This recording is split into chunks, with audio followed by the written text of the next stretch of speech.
اللہ اکبر یہ وہ الفاظ ہیں جو اذان میں بھی آئے تھے۔ اس کا مطلب وہی ہوتا ہے، اللہ اکبر، اللہ سب سے بڑا ہے۔ تو جب اللہ اکبر کہا جائے، اللہ اکبر کہہ کے نماز کی ابتدا کی جائے، ہاتھ باندھے جائیں، تو یہ احساس ہمارے دل میں ہو کہ ہم ایک ایسی ہستی کے سامنے کھڑے ہوئے ہیں جو کائنات کی عظیم ترین ہستی ہے، اور یہ پوری کائنات اس کے لیے، لہو ما فی السماواتی و ما فی الارض، جو کچھ آسمانوں میں جو کچھ زمین میں سب اس کی مخلوق ہے، سب اس کے لیے۔ تو اس ہستی کے سامنے، اس ہستی کی عبادت کے لیے ہم کھڑے ہوئے ہیں، اور دنیا کی تمام چیزوں کو پس پش ڈال کے ہم اس بات کا اقرار کر رہے ہیں کہ اللہ اکبر، اللہ سب سے بڑا ہے۔ اس بات کا احساس ہمارے دلوں کے اندر ہو۔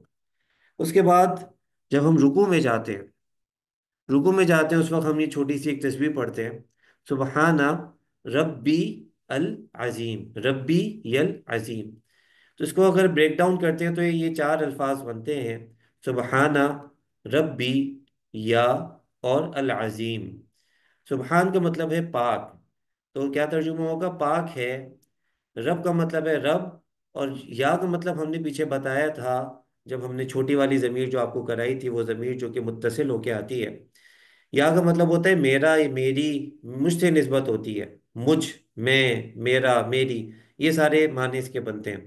تو ربی کا مطلب ہے میرا رب، ربی کا مطلب میرا رب۔ اسی طرح بعض دعائیں ہوتی ہیں اس کے اندر ہوتے ہیں ربنا، ربنا کا مطلب ہے ہمارے رب، ربی کا مطلب ہے میرا رب، ربو کا مطلب ہے تمہارا رب، ربوہو کا مطلب ہے اس کا رب۔ تو ربی کا مطلب میرا رب، سبحانہ پاک ہے، ربی میرا رب، العظیم عظمت والا۔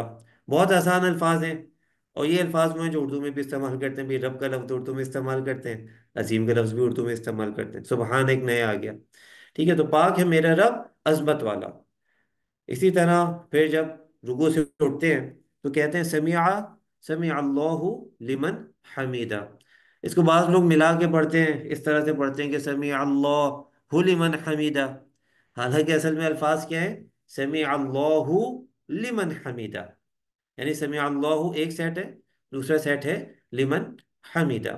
سمیع کا مطلب ہے اس سے سن لی، سماعت، سماعت ہم کان کے لیے استعمال کرتے ہیں نا، تو سمیع کا مطلب ہے اس نے سن لی۔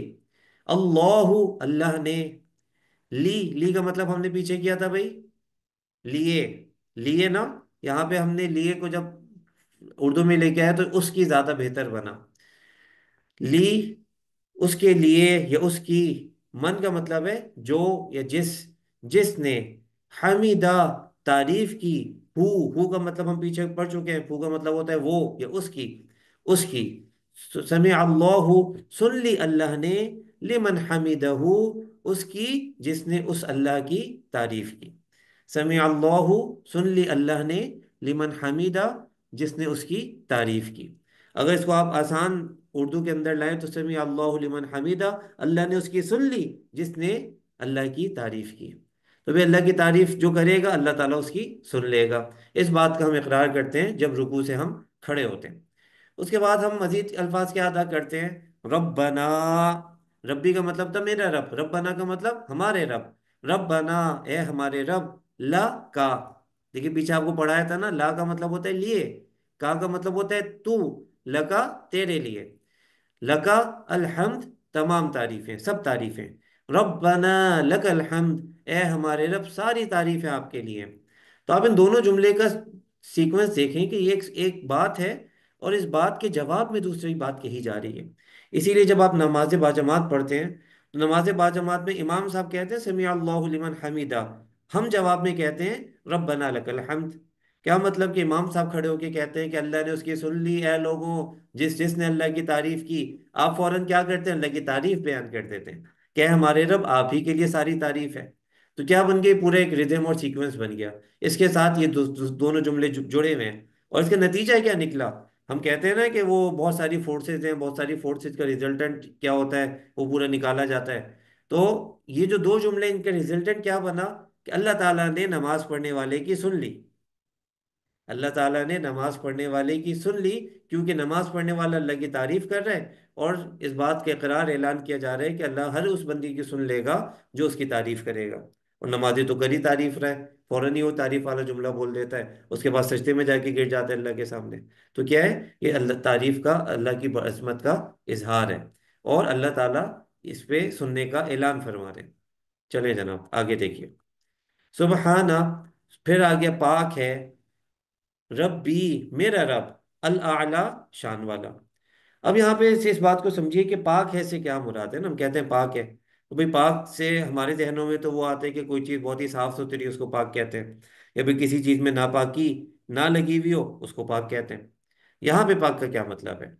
تو یہاں پہ پاک کا مطلب یہ ہے کہ اللہ تعالیٰ تمام عیوب سے پاک ہے، تمام تمام غلطیوں سے پاک ہے، تمام عیب سے پاک ہے، کسی بھی قسم کے شرک سے پاک ہے، اس بات سے پاک ہے کہ اس کی کوئی اولاد ہو، اس بات سے پاک ہے کہ اس کا کوئی شریک ہو۔ تو ان تمام چیزوں سے وہ ہستی پاک ہے۔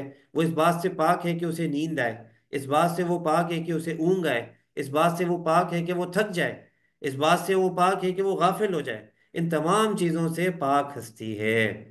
سبحانہ، پاک ہے، ربی، میرا رب، الاعلی، بلندی والا، شان والا۔ چلے جناب، اس کے بعد کیا ہے؟ اس کے بعد ہم پڑھتے ہیں السلام علیکم ورحمۃ اللہ۔ السلام کا مطلب سلامتی ہوتی ہے کہ پھر علیکم آ گیا۔ اب تو آپ کو میری یہ بات ماننی پڑے گی کہ جو شروع میں الفاظ بتائے وہ بار بار آتے ہیں۔ علیکم، علا کا مطلب پر، کم کا مطلب آپ، علیکم آپ پر، السلام علیکم سلامتی ہو آپ پر، ورحمۃ اللہ اور اللہ کی رحمت ہو۔ ٹھیک ہے بھائی؟